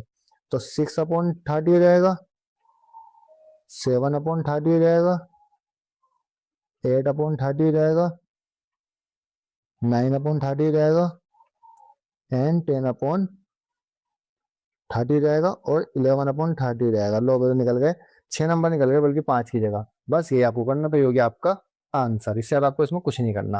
ये 5 नंबर आपने निकाल दिए रेशनल नंबर इन दो नंबर के बीच में। स्टूडेंट क्वेश्चन नंबर 8 देखते हैं। क्वेश्चन नंबर 8 कह रहा है if x/3 + x/5 = 16/15 find the rational number x। हमें x जो है उसको फाइंड करना है अगर इक्वेशन ये बनती है। तो इक्वेशन क्या है? इक्वेशन है हमारी x/3 + x/5 = 16/15। ठीक है, इसको हमें सॉल्व करना है। तो देखो, जब भी आपके पास इस टाइप का रेशनल नंबर होते हैं या फिर आपके पास इस टाइप के फ्रैक्शन होते हैं, तो उसको हम कैसे सॉल्व करते हैं? इसको हम करते हैं बटरफ्लाई मेथड से सॉल्व। तो सॉल्व करो, 5 के x से मल्टीप्लाई करो, कितना हो जाएगा 5x + 3 के x से मल्टीप्लाई करो, कितना हो जाएगा 3x अपॉन में 3 5 ज़ा 15 = 16/15। अब देखो, जब इक्वल का साइन हो और डिनोमिनेटर में सेम नंबर हो तो उसको हम कट कर सकते हैं, अगर वो एक नंबर में, एक ही पहाड़ में आते हैं, सेम नंबर होते हैं। ठीक है, अब भाई इक्वेशन क्या बचेगी, 5 + 3x = 16। अब 5x तो 3x को हम प्लस कर देंगे, जो कि हमारा हो जाएगा 8x = 16। अब x = 16, 8 इंटू में है, डिवाइड में चले जाएगा, 2 8 ज़ा 16। तो x की वैल्यू आ गई, वो कितनी आ गई 8 आ गई। समझ में आ गया? ये होगा हमारे क्वेश्चन नंबर 8। तो क्वेश्चन नंबर 8 हो चुका है हमारा कंप्लीट। अब क्वेश्चन नंबर 9 पे चलते हैं। नेक्स्ट नंबर 9 कह रहा है let a and b two non zero rational number such that a + b 1/b = 0। कह रहा है ए और बी जो है वो दो नॉन जीरो रेशनल नंबर है, मतलब ना तो ए जीरो के बराबर है ना ही बी जीरो के बराबर है, और दोनों कैसे नंबर हैं, ये रेशनल नंबर्स हैं। ठीक है, हाँ इस तरीके से हमें एक इक्वेशन दी हुई है A plus one upon B equal to zero, without assigning any numerical values determine whether A B is positive और नेगेटिव। ठीक है, कह रहा है कि बिना न्यूमेरिकल, मतलब ए और बी को बिना कोई न्यूमेरिकल वैल्यू दिए, मतलब ए और बी को बिना किसी न्यूमेरिकल वैल्यू के बराबर माने हमें क्या करना है, हमें ये बताना है कि ए बी जो होगा यानी ए इंटू बी जो होगा वो पॉजिटिव होगा या नेगेटिव होगा, ये हमें बताना है। मतलब हमें ए को कोई वैल्यू नहीं देनी है, ए को हमें 1 2 3 5 ऐसी कोई मैथमेटिकल नंबर वाली वैल्यू नहीं देनी, ना ही हमें ऐसी वैल्यू बी को देनी है। ठीक है, और हमें बताना है कि ए इंटू बी पॉजिटिव होगा या नेगेटिव होगा, जस्टिफाई और आंसर, अपने आंसर को जस्टिफाई भी करना है। ठीक है, तो क्वेश्चन हम स्टार्ट करते हैं, इसका सॉल्यूशन स्टार्ट करते हैं। पहले हम जो हमें इक्वेशन दी हुई है पहले वो लिख लेते हैं। इक्वेशन हमें दी हुई है A plus one upon B equal to zero. ठीक है, ये क्वेश्चन में हमें इक्वेशन दी हुई है। ठीक है, अब उसने क्या बोला है कि हमें ए बी निकालना है और बताना है कि वो पॉजिटिव है नेगेटिव है, हमें ए और बी को कोई मैथमेटिकल न्यूमेरिकल वैल्यू नहीं देनी है। तो इसके लिए हम क्या करेंगे, देखो बहुत ईजी है। यहाँ पर आप लिखेंगे ए इक्वल, ये वन अपॉन बी प्लस का है, इस तरफ जाके राइट हैंड साइड जाकर के माइनस का हो जाएगा, तो वन अपॉन बी। क्लियर है यहाँ तक? ठीक है, अब ए इक्वल, अब एक चीज हम यहाँ पर कर सकते हैं, यहाँ पर आपको करने के दो तरीके हैं। या तो आप दोनों तरफ बी से मल्टीप्लाई कर दो, या फिर आप क्या करो, बी को जो कि अपॉन में है वन के साथ, उसको मल्टीप्लाई भेज दो ए के साथ, ये ज्यादा आसान तरीका है। तो हम क्या करेंगे, बी जो कि अपॉन में है उसको हम इनटू में भेज देंगे ए के साथ, तो ए के साथ इनटू में माइनस वन। तो अब जो हमारा आंसर आएगा वो आएगा A B equal minus one. बस ये आपको करना था। अब देखो a इंटू बी की वैल्यू क्या हो गई, माइनस वन हो गई, यानी a इंटू बी क्या है, नेगेटिव है, ये आपको बताना था, सिर्फ यही आपको करना था। ठीक है, तो हम यहाँ पर लिखेंगे a B is equal to minus one, so A B is negative. ठीक है, ए बी क्या है, माइनस वन के बराबर है, तो इसलिए ए बी जो है वो नेगेटिव है। बस ये आपको करना था इसके अंदर। तो क्वेश्चन नंबर 9 हमारा हो चुका है, कोई डाउट हो तो कमेंट बॉक्स में पूछ लेना। क्वेश्चन नंबर 10 के लिए चलते हैं नेक्स्ट पेज पर। स्टूडेंट क्वेश्चन नंबर 10 पढ़ लेते हैं एक बार। कह रहा है a rational number has a terminating decimal expansion whose last non zero digit occurs in the fourth decimal place. कह रहा है एक रेशनल नंबर है आपके पास जिसका डेसिमल एक्सपेंशन जो है वो टर्मिनेटिंग है, और उसकी जो लास्ट नॉन जीरो डिजिट है वो फोर्थ डेसिमल प्लेस पर है। इसको समझ लेते हैं पहले। मान लो आपके पास कोई भी नंबर है, मान लो 0.7328 इस तरीके से है। ठीक है, तो उसकी जो फोर्थ डेसिमल प्लेस है, जो चौथा डेसिमल प्लेस है, वो नॉन जीरो है, मतलब वहां पर जीरो नहीं है, उसके अलावा कुछ भी हो सकता है 1 से लेकर 9 तक, लेकिन जीरो नहीं है। ठीक है, show that such a number can be return in the form p upon 10 की पावर 4। हमें दिखाना है क्या हम इस नंबर को p अपॉन 10 की पावर 4 लिख सकते हैं, जहां पर p कोई भी इंटीजर हो सकता है, कोई भी नंबर हो सकता है, यानी हम p को हटा के कोई भी नंबर लिख सकते हैं, जरूरी नहीं हमें p ही लिखना है, कोई भी नंबर लिख सकते हैं p को हटा करके भी, क्योंकि p एक इंटीजर है। लेकिन एक ऐसा नंबर नहीं लिखना जो 10 से डिवाइड हो, क्योंकि p जो है वो 10 से डिविजिबल नहीं है, ऐसा नंबर हमें नहीं लिखना। It is necessary that the denominator of this rational number when written in the lowest form is divisible by 2/4 और 5/4। कह रहा है क्या, जो इन नंबर के, इस रेशनल नंबर का जो डिनोमिनेटर होगा जब वो अपनी लोवेस्ट फॉर्म में आएगा, लोवेस्ट फॉर्म का मतलब होता है कि एक ऐसा नंबर जो आगे डिवाइड ना हो, जो आगे डिविजिबल ना हो और आपस में कोप्राइम नंबर हो, तो क्या वो नंबर 2/2 की पावर 4 और 5 की पावर 4 ये दोनों से ही डिविजिबल होगा, इसका हमें रीजन भी देना है। तो क्वेश्चन को टुकड़ों में करेंगे, क्योंकि थोड़ा लंबा क्वेश्चन है, लेंथी क्वेश्चन है, इसलिए इसको टुकड़ों में करने की कोशिश करेंगे, इसको पार्ट्स में करने की कोशिश करेंगे। पहले हमें एक ऐसा नंबर ले लेते हैं जिसके अंदर पॉइंट के बाद 4 डिजिट हो और लास्ट वाला जो डिजिट है वो जीरो ना हो। आप कोई भी नंबर ले सकते हैं, ऐसे करोड़ों नंबर हैं। ठीक है, आप कोई भी नंबर ले सकते हैं। ठीक है, तो हम क्या लिखेंगे, यहाँ पे लिखेंगे रिक्वायर्ड नंबर। रिक्वायर्ड नंबर कौन सा हम ले रहे हैं, हम ले लेते हैं 0.3456, ये नंबर ले लेते हैं। आप कोई सा भी ले सकते हैं, आपकी मर्जी है। ठीक है, अब एक बात बताओ, पॉइंट को मुझे राइट हैंड साइड की तरफ लेकर के आना है, यानी मुझे यहाँ से पॉइंट को हटाना है। क्लियर है? तो जब पॉइंट को हटाऊंगा तो मैं डिवाइड में क्या लिखूंगा, पहले मुझे ये देखना है कि पॉइंट यानी डेसिमल के बाद कितने नंबर है। तो 1 2 3 4, 4 नंबर है, यानी मैं इसको डिवाइड करूंगा 4 जीरो वाले नंबर से। और 4 जीरो वाला नंबर कौन सा होता है? 10,000। 10,000 उसको डिवाइड कर देंगे। जब आप ये करेंगे तो आपके चारों डिजिट जो है वो बाहर आ जाएंगे। 3 4 5 6 अपॉन में। अब देखो 10 के पीछे 10 के पास कितने जीरो है, इस नंबर के पास कितने जीरो है? 4 जीरो। ठीक है, जब हम लिखते हैं 100, तो 100 किसका स्क्वायर होता है? 10 का। यानी 1 के बाद 2 जीरो तो 2 पावर 2, 1 के बाद 3 जीरो तो पावर 3, और 1 के बाद 4 जीरो तो पावर 4 हो जाएगी। यानी हम उसको 10 की पावर 4 लिख सकते हैं। ठीक है, और इस नंबर को हमने क्या माना था? रिक्वायर्ड नंबर तो हमारा, जो कि हमारा पी था, और 10 की पावर 4 हो जाएगी। समझ में आ गया यहाँ तक? ये हो गया आपका यहाँ तक का पार्ट इस क्वेश्चन का। ठीक है, कुछ भी समझ में ना आए तो कमेंट कर लेना और पूछ लेना जो पूछना हो। ठीक है, हमें बस पी ऐसा नंबर लेना था जो 10 से डिविजिबल ना हो, यानी जिसके लास्ट में जीरो ना हो। ठीक है, मेन पार्ट जो है वो अब आता है इस क्वेश्चन का। कह रहा है क्या है, जरूरी है कि इन नंबर्स के जो डिनोमिनेटर होंगे वो हमेशा ही 2 की पावर 4 या 5 की पावर 4 से डिवाइड होंगे। क्या हमेशा ऐसा हो सकता है? तो इसको करने के लिए हम क्या करेंगे?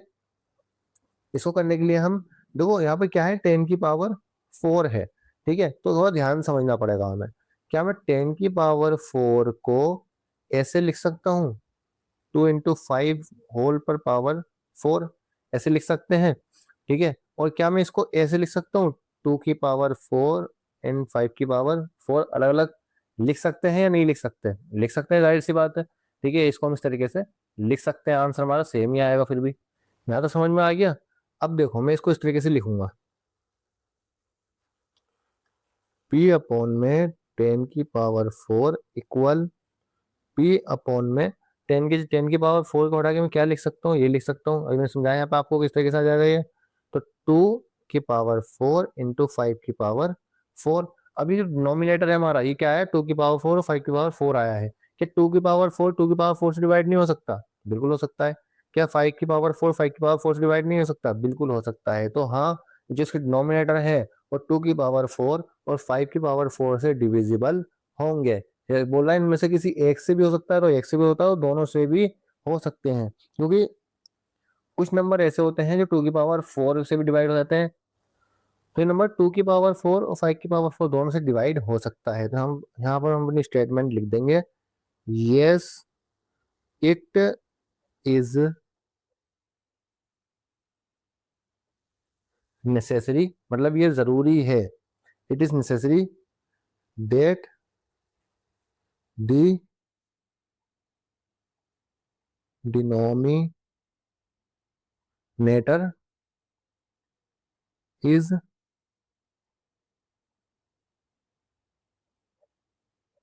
डिविजिबल बाय 2 की पावर 4 और 5 की पावर 4। क्लियर है? समझ में आ गया? यहाँ तक का क्वेश्चन हमारा हो चुका है। अब इसका हम एक रीजन दे देते हैं। देखो समझ में आ गया ना, 2 की पावर 4 और 5 की पावर 4 से हम कैसे डिवाइड कर सकते हैं इस नंबर को, क्योंकि इस नंबर के फैक्टर 10 के फैक्टर 2 भी होता है और 5 भी होता है। तो दोनों की ही पावर 4 से डिवाइड हो सकते हैं। ये नंबर, जो भी नंबर होंगे 2 की पावर 4 और 5 की पावर 4 से डिवाइड हो सकते हैं। ऐसे नंबर, यहाँ पर आप कुछ भी नंबर ले सकते हैं, 0.1 2 3 4, कुछ भी नंबर आप लेंगे ना, तो आपका जो भी आपका आंसर आएगा अपॉन में, जो भी आपका डिनोमिनेटर आएगा, तो उसमें हमेशा पावर 4 आएगी, या तो 2 की या 5 की या दोनों की ही आएगी। तो डिनोमिनेटर डिविजिबल हो सकता है 2 की पावर 4 या 5 की पावर 4 से। ठीक है, अब इसका एक अच्छा सा एक्सप्लेनेशन हम यहाँ पर लिख देते हैं। देखो बच्चों, ये स्टेटमेंट हमें यहाँ पर लिखनी है, जो अपना रीजन है, जो अपनी एक्सप्लेनेशन है, वो यहाँ पर हमें देनी है।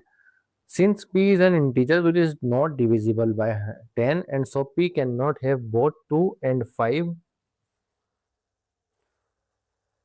Has factors.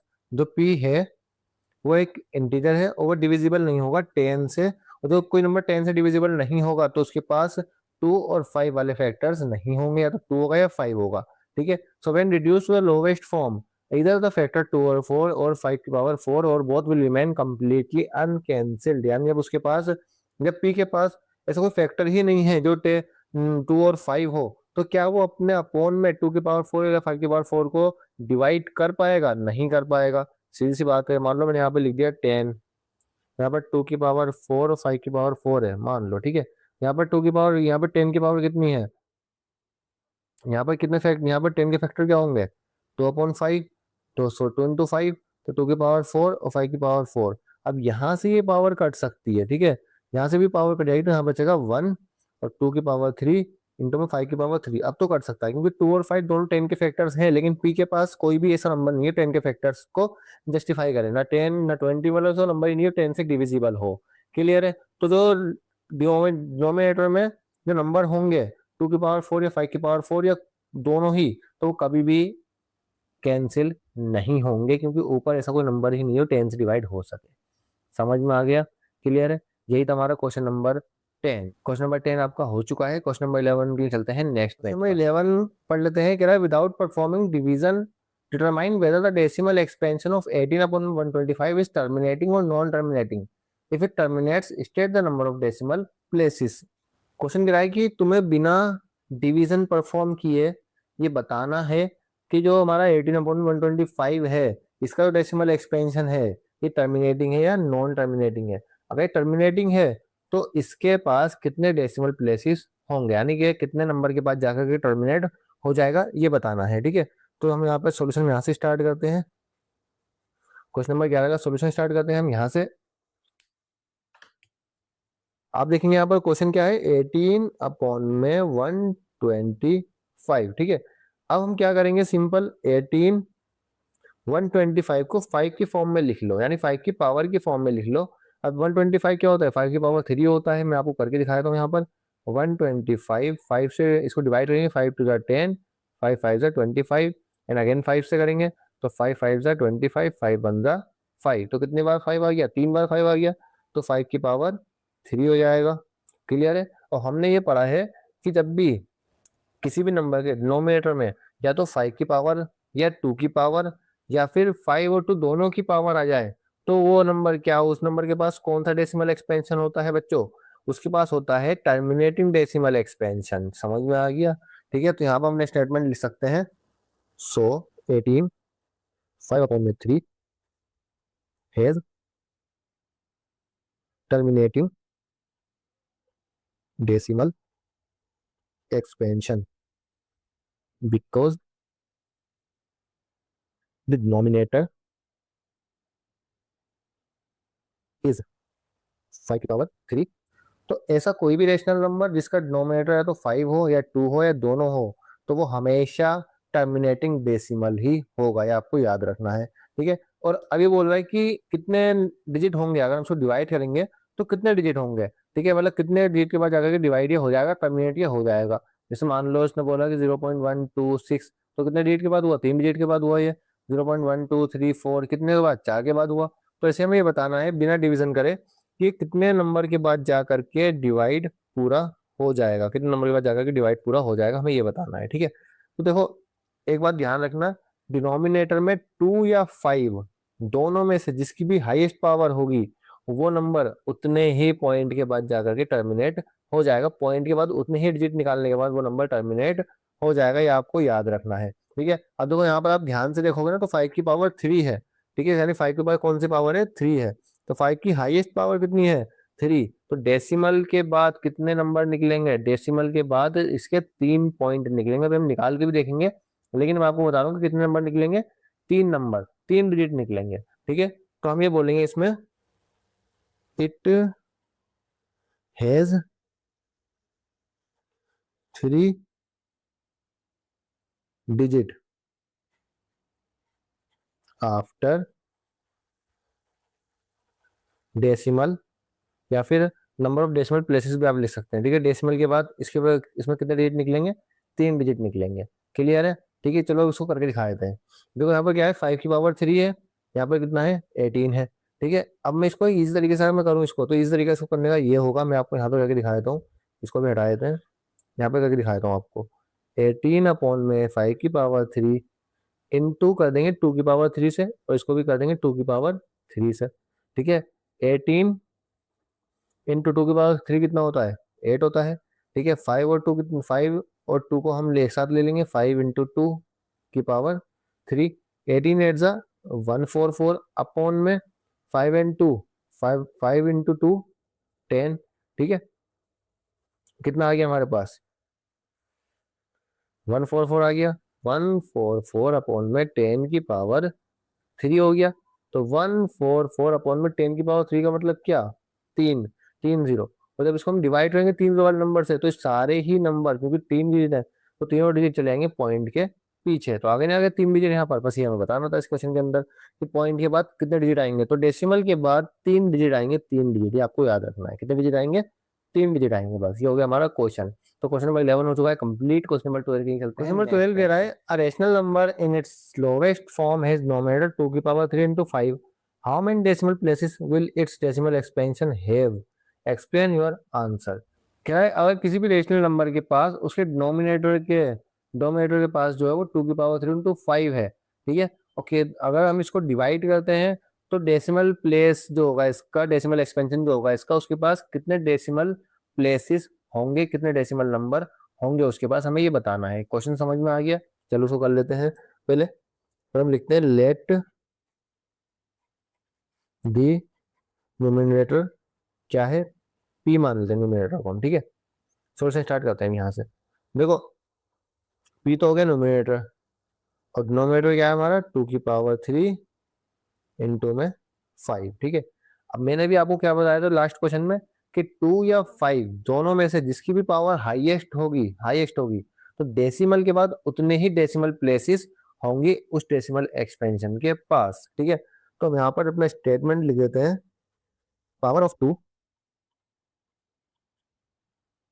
Is 3 and power of 5 is 1, ठीक है। एंड 2 की पावर 3 है और 5 की पावर 1 है, as highest power is 3, so its decimal expansion has 3 decimal places। बस ये आपको करना है, बस यहाँ पर आपको इतना ही करना था, आपको कोई डिवीजन नहीं करना है, बस आपको ये देखना है कि जो भी डिनोमिनेटर में नंबर है उसमें सबसे ज्यादा पावर किसकी है, तो उस जितनी हाईएस्ट पावर होगी उतना ही डेसिमल एक्सपेंशन के बाद डेसिमल प्लेसेस होंगे। समझ में आ गया। क्वेश्चन नंबर 12 हो चुका है कंप्लीट। क्वेश्चन नंबर 13 की चलते हैं। क्वेश्चन नंबर 13 बच्चे थोड़ा समझने वाला क्वेश्चन, थोड़ा ज्यादा लेंथी क्वेश्चन है ये, तो उसको ध्यान से देखना। क्या, लेट ए 7/12 एंड बी 5/6, ठीक है। ए जो है वो उसकी वैल्यू 7/12 और बी की वैल्यू 5/6 है। Express both A and B in the form of K1 upon में m एंड K2 अपॉन में m, where K1 and K2 and m are integer and K2 minus K1 greater than 6, ठीक है। पहले यहाँ तक क्वेश्चन को समझ लेते हैं। यार लेट ए की वैल्यू कितनी है 7/12 और बी की वैल्यू कितनी है 5/6 है। दोनों को हमें इस फॉर्म में शो करना है, यानी K1 अपॉन में m और K2 अपॉन में m की फॉर्म में हमें शो करना है, जहां पर K1 K2 और m जो वो इंटीजर है और K2 माइनस K1 जो है वो 6 से बड़ा होना चाहिए। समझ में आ गया, ठीक है। यानी K2 माइनस K1 की वैल्यू 6 से ज्यादा होनी चाहिए, ठीक है। बस अभी हम यहाँ तक कर लेते हैं, पहले स्टार्ट करते हैं यहाँ पर। देखो ए की वैल्यू कितनी है, पहले ए की वैल्यू लिख लेते हैं, 7/12 है, और b की वैल्यू कितनी है 5/6 है, ठीक है। यहाँ तो समझ में आ रहा है। उसने बोला है कि हमें K1 और m और K2 अपॉन में m की फॉर्म में इसको लिखना है। देखो K1 और K2 तो अलग अलग वैल्यू हो सकती है, कोई दिक्कत नहीं, यहाँ 1 और 2 है, लेकिन इनकी वैल्यू अलग अलग नहीं हो सकती, इनकी वैल्यू सेम होनी चाहिए। दोनों कहाँ पर है, डिनोमिनेटर में, और डिनोमिनेटर हमारे अलग अलग हैं, तो हम क्या करेंगे, डिनोमिनेटर को पहले सेम करेंगे, ठीक है। सेम करने के लिए क्या करना पड़ेगा, मल्टीप्लाई करना पड़ेगी, इस नंबर की 2 से मल्टीप्लाई करना पड़ेगी, क्योंकि डिनोमिनेटर तभी सेम होगा जब हम 2 से मल्टीप्लाई करेंगे इस नंबर की। 5 2 का कितना हो जाएगा 10 एंड 6 2 हो जाएगा 12, ठीक है। होगा दोनों बराबर, ठीक है। इसको मान लेंगे K1, इसको मान लेंगे K2 और m हमारा सेम हो जाएगा इक्वल, ठीक है। ये हमारा हो गया पहले का आंसर, ठीक है। यानी हमने इसको लिख दिया K1 K2 अपॉन में m की फॉर्म में। क्लियर है, यहाँ तक हमारा हो चुका है आंसर। अब दूसरा पॉइंट कह रहा है इसका कि जहाँ पर K2 माइनस K1 जो है ना ग्रेटर देन 6 होना चाहिए, ठीक है। तो इसको हम कर लेते हैं, यहाँ पर सेकंड पॉइंट मान के कर लेते हैं इसको, K2 माइनस K1 होना चाहिए ग्रेटर देन 6, ठीक है। अच्छा K2 कितना था हमारे पास, K2 था हमारे पास 10 माइनस K1 कितना था हमारे पास 7, ठीक है, ग्रेटर देन 6। अच्छा K2 में से 10 में से 7 गए, कितने बचेंगे, 3 बचेंगे, ग्रेटर देन 6, क्या 3 6 से बड़ा है, नहीं, तो उसको हम काट देंगे कि भाई अभी हमारा आंसर नहीं निकल रहा। देखो जब आंसर नहीं निकल रहा तो हम क्या करेंगे, हमारे पास अब एक ही ऑप्शन बचता है कि हम इन नंबर को थोड़ा और बड़ा करें ताकि इनके बीच में और भी नंबर आ सके। तो हम क्या करेंगे, इन नंबर को थोड़ा और बड़ा कर देंगे, ठीक है। जो हमारी वैल्यू थी 7/12 और 10/12, इन दोनों वैल्यू को थोड़ा और बढ़ा देंगे। इनको हम 2 से मल्टीप्लाई कर देंगे, अब 1 से नहीं हो तो हम 2 से करना पड़ेगा, अब क्या करें, 2 से मल्टीप्लाई कर देंगे दोनों वैल्यूज को। तो यहाँ पर जो आपका आएगा 7 2 ज़ा 14 एंड 12 2 ज़ा 24, क्लियर है। और यहाँ पर जो आएगा आपका 10 2 ज़ा 20 एंड 12 2 ज़ा 24। अब ट्राई कर लेते हैं, ठीक है, अब ट्राई कर लेते हैं यहाँ पर K2 minus K1 greater than 6।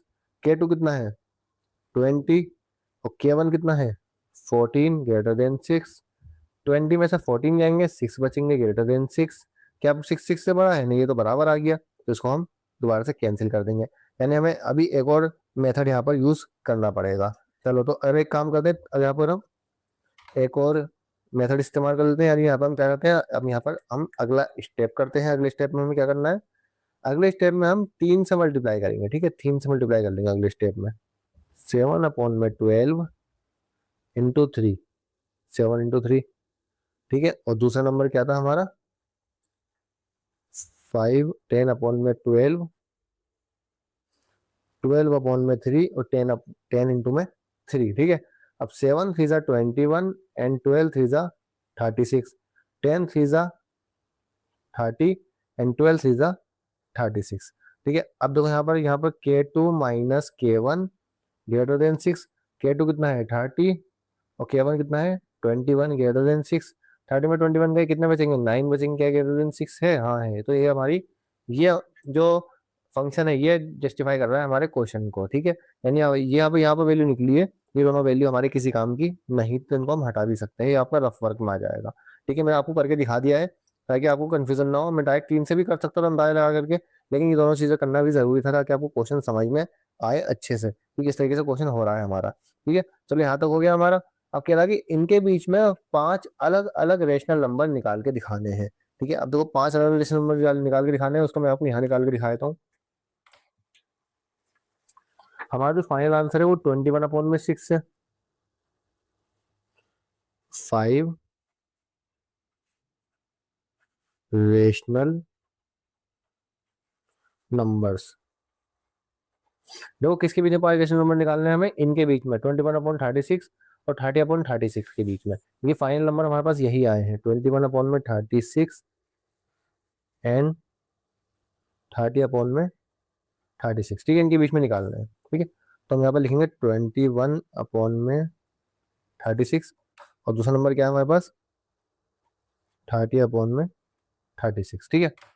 अब निकाल लो, पहला नंबर क्या हो जाएगा 22/36, दूसरा नंबर 23/36, तीसरा नंबर 24/36, चौथा नंबर 25/36 और पांचवा नंबर 26/36, ठीक है, 36 आएगा यहाँ पर 36। बस ये निकल गए आपके 5 नंबर, इनके बीच में ये हो गया आपके 5 रेशनल नंबर, ठीक है, 21 और 30 के बीच में।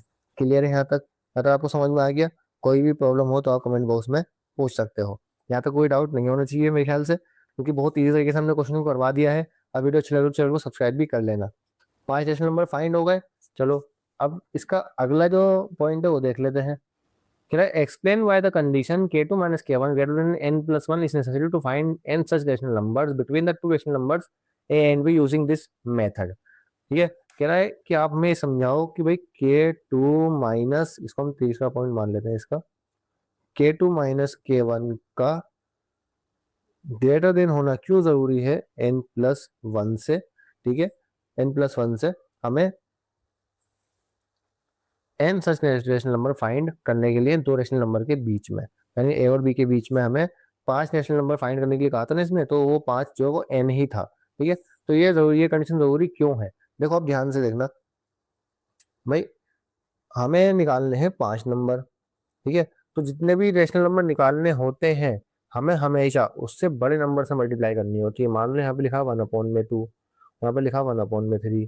अब मुझे इनके बीच में मान लो 2 रेशनल नंबर निकालने हैं, तो मैं क्या करूंगा, मैं 2 में 1 प्लस करके 3 से गुणा कर दूंगा दोनों नंबर की, यहाँ भी 3 से और यहाँ भी 3 से, ऐसे ही यहाँ भी 3 से और यहाँ पर भी 3 से मल्टीप्लाई कर दूंगा। तो 1 3 और 1 यहाँ पे 2 आएगा, 2 3 6, 1 3 और 3 3 9, ठीक है।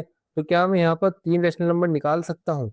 अब तो उसके लिए मुझे क्या करना पड़ेगा, अब उसके लिए मुझे डिनोमिनेटर सेम करना पड़ेगा। तो हम डिनोमिनेटर सेम कर लेंगे, 3 1 यहाँ पर डिनोमिनेटर सेम करने के लिए क्या करना पड़ेगा, दोनों का एलसीएम लेना पड़ेगा, ठीक है। यानी ऐसा कोई नंबर जो दोनों के टेबल में आता हो, 6 को 3 से मल्टीप्लाई कर देंगे 18 आ जाएगा, यहाँ भी 3 से मल्टीप्लाई करना पड़ेगा। और ऐसे ही 3 को 6 से मल्टीप्लाई कर देंगे, नहीं सॉरी 9 को 2 से मल्टीप्लाई कर देंगे और 3 को भी 2 से मल्टीप्लाई कर देंगे। तो 3 3 9 और 6 3 18, 3 2 6 एंड 9 2 18। अब देखो मुझे कितने नंबर निकालने थे, 2 नंबर निकालने थे, तो मैंने 2 से ऊपर यानी 3 से गुणा करा, समझ में आ गया, 3 से मल्टीप्लाई करा। तो मैं जब मैं इनके बीच 2 नंबर निकलेंगे कौन से, 7/18 और 8/18, तो 2 नंबर निकल गए मेरे इनके बीच में।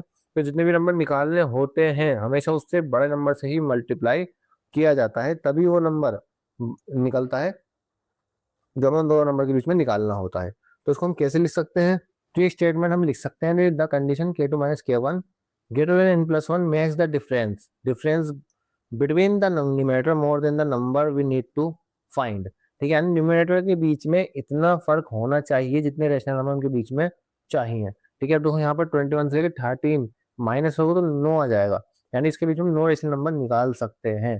तो न्यूमरेटर के बीच में इतना तो फर्क होना ही चाहिए, समझ में आए, इतना डिफरेंस होना चाहिए जो हम जो हमसे नंबर पूछे गए उतने नंबर हम निकाल सकें। ये स्टेटमेंट आप एग्जाम में लिखेंगे, आपको पूरे नंबर इसके मिलेंगे, ठीक है। तो हमारे क्वेश्चन नंबर 13 भी हो चुका है कंप्लीट। क्वेश्चन नंबर 14 के लिए चलते हैं। क्वेश्चन नंबर 14 देख लेते हैं, कह रहा है 3 rational numbers x y z satisfy x plus y plus z equal to 0 and x y plus y z plus z x equal to 0। Show that all the rational numbers x y z must be simultaneously 0, ठीक है। कह रहा है आपके पास equation है x plus Y plus Z equal to 0 है और X Y plus Y Z plus Z x भी इक्वल टू 0 है। तो हमें दिखाना है कि एक्स वाई और जेड ये तीनों ही साइमल्टेनियसली 0 हैं। यानी हमें जो प्रूफ करना है वो हम यहाँ पे लिख लेते हैं, prove that X equal Y equal Z equal 0, ठीक है। तीनों टर्म 0 के बराबर है, हमें ये प्रूफ करना है, ठीक है। चलो तो फिर जो क्वेश्चन में दिया हुआ है उसको ले लेते हैं, जो हमें गिवन है।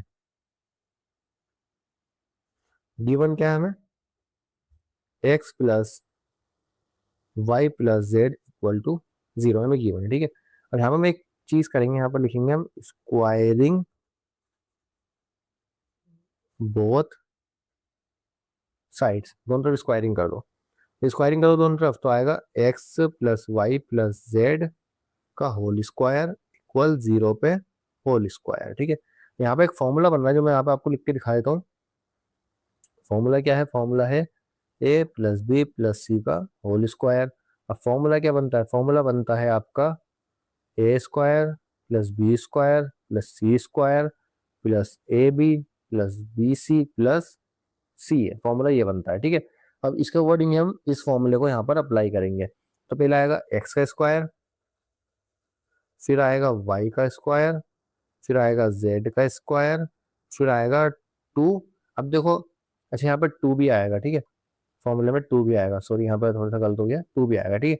अब तो यहाँ पर 2 जो है वो तीनों के साथ है, 2 को हम पहले कॉमन ले लेंगे बाहर, इससे हमारा सवाल आसान हो जाएगा और हम लिख देंगे A B plus B C plus C है। तो ए बी क्या है एक्स वाई, बी सी क्या है वाई जेड और ए सी क्या है एक्स जेड, ठीक है। इक्वल टू 0 का स्क्वायर तो 0 होगा, ठीक है। अब क्या करना है, यहाँ पर X square plus Y square plus Z square यहाँ पर एज इट इज आपको लिखना है, ठीक है, प्लस 2। अब देखो ये जो पूरी इक्वेशन है, ये पूरी टर्म है, यहाँ पर आप देखेंगे ध्यान से 0 के बराबर है, तो इसको हम क्या लिख देंगे, इक्वल टू, सॉरी, इसको हम लिख देंगे 0 के बराबर इक्वल टू 0, ठीक है। अब यहाँ पर हम क्या करेंगे, X square plus Y square plus Z square equal to 0, 2 की 0 से मल्टीप्लाई कर 0 बन गया, ठीक है। अब देखो, किसी भी नंबर का स्क्वायर कर लो, आप किसी भी नंबर का स्क्वायर कर लो, वो हमेशा पॉजिटिव ही होता है। जैसे मान लो आप 0 का स्क्वायर करेंगे तो ही 0 आएगा, वरना आप 1 का स्क्वायर करेंगे तो 1 आएगा, -1 का करेंगे तो भी प्लस का ही 1 आएगा, -2 का स्क्वायर भी प्लस का ही 4 होता है, ये ध्यान रखना आप। इसका मतलब यहाँ पर आप थोड़ा सा अपना दिमाग लगाएंगे तो आपको दिखेगा कि ये जो नंबर्स हैं, ठीक है, ना तो ये होल नंबर है ना ये इंटीजर्स है। मतलब ये जो नंबर है, यहाँ जो भी नंबर होगा यहाँ पर, वो ना तो प्लस का होगा ना माइनस का होगा। इसका मतलब वो नंबर 0 ही तो होगा, तभी तो यहाँ पे 0 के इक्वल है। समझ में आ रहा है आपको? ठीक है, मान लो -1 है, मान लो, तो 1 का स्क्वायर 1, 1 का स्क्वायर 1, 1 का स्क्वायर 1 इक्वल टू 3 हो जाएगा। मान लो -2 है, तो -2 का स्क्वायर 4, 4, 4, तो कितना हो जाएगा, 4, 4, 4, ठीक है, 12 हो जाएगा। तो यहाँ पर ऐसा कोई नंबर ही नहीं है जिसका कोई वैल्यू निकाल सके। तो यहाँ पर क्या होगा, यहाँ पर 0 होगा, ये ध्यान रखना है आपको। यहाँ पर तीनों जगह पर क्या होगा, 0 होगा। तो इसको एक स्टेटमेंट बना करके हम कैसे लिखेंगे वो देखेंगे।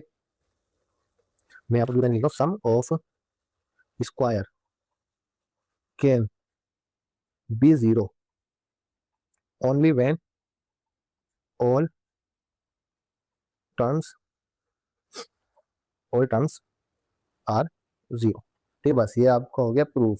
ठीक है, यानी जब 0 तभी आएगा किसी भी स्क्वायर के इक्वल में जब वो सारी ही टर्म की क्या होंगी, 0 होंगी। अगर किसी भी टर्म की वो वैल्यू होती तो वो 0 के इक्वल नहीं होगा। समझ में आ गया आपको? कोई डाउट हो कमेंट बॉक्स में पूछ लेना। क्वेश्चन नंबर 14 हो चुका है कंप्लीट। क्वेश्चन नंबर 15 के चलते हैं नेक्स्ट पेज पर। क्वेश्चन नंबर 15 पढ़ लेते हैं एक बार। क्या है, show that the rational number a plus B upon में 2 lies between the rational number a and d। हमें प्रूफ करना है कि अगर a प्लस बी अपॉन में 2 कोई भी नंबर होगा, तो जब हम इसको a प्लस बी अपॉन में 2 इस रेशनल नंबर से हम कोई भी रेशनल नंबर निकालेंगे तो वो a और b के बीच में क्यों लाई करेगा, ये हमें बताना है। ठीक है, जैसे मान लो मैंने बोला 7+3, ठीक है, दोनों रेशनल नंबर है, मैं वो 2 से डिवाइड कर दूं अगर, तो मेरा आंसर क्या आएगा, 10/2 यानी कि 5। तो 5 हमेशा किसके बीच में आएगा, 7 और 3 के बीच में ही लाई करेगा।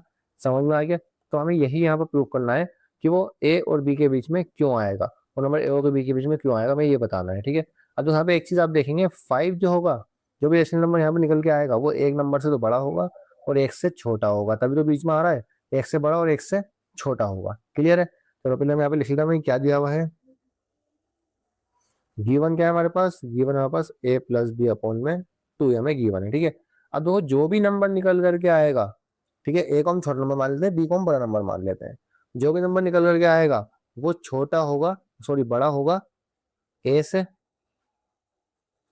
और छोटा होगा b से। एक नंबर बड़ा होगा एक नंबर छोटा होगा, जाहिर सी बात, जब तो b का नंबर निकल के आएगा, ठीक है, तो वो बड़ा होगा a से और छोटा होगा b से। इसको हम एक स्टेटमेंट ये लिख लेते हैं। ठीक है, ये हम एक फंक्शन लिख लेते हैं फिलहाल अभी। हमें करना क्या है, हमने तो यहाँ पर एक चीज देखो, एक नंबर छोटा होगा एक नंबर बड़ा होगा, मैंने अभी आपको बताया।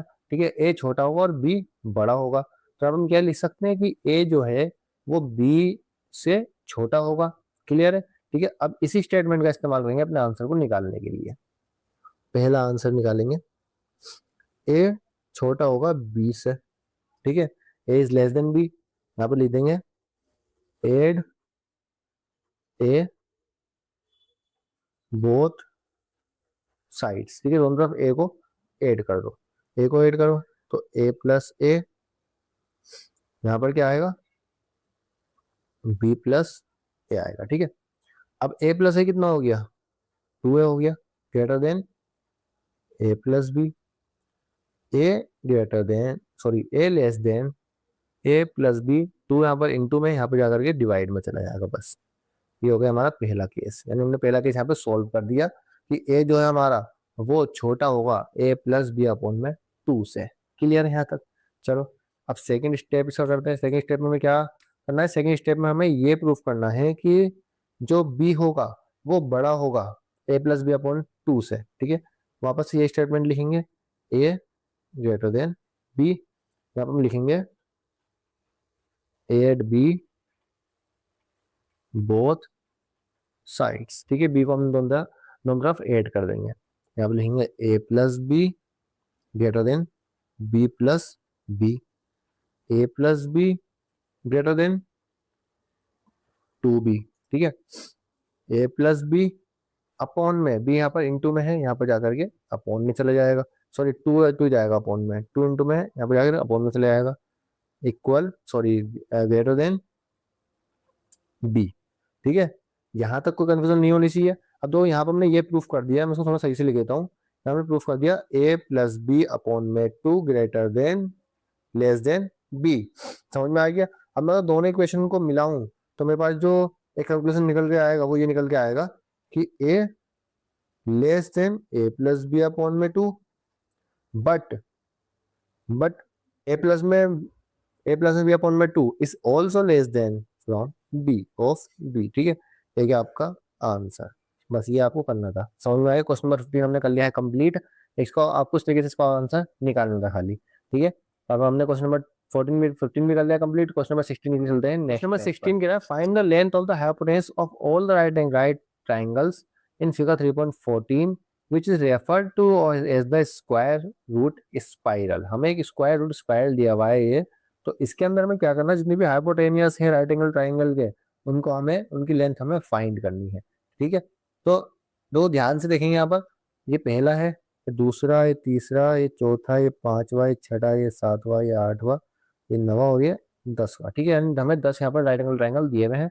तो हम क्या करेंगे, इसको हमें इसकी हाइपोटेनस की लेंथ फाइंड करनी है। देखिए यहाँ पर हम हेल्प लेंगे पाइथागोरस थ्योरम की, ठीक है। तो पहले ट्राइंगल ही करते हैं, to find hypotenuse of first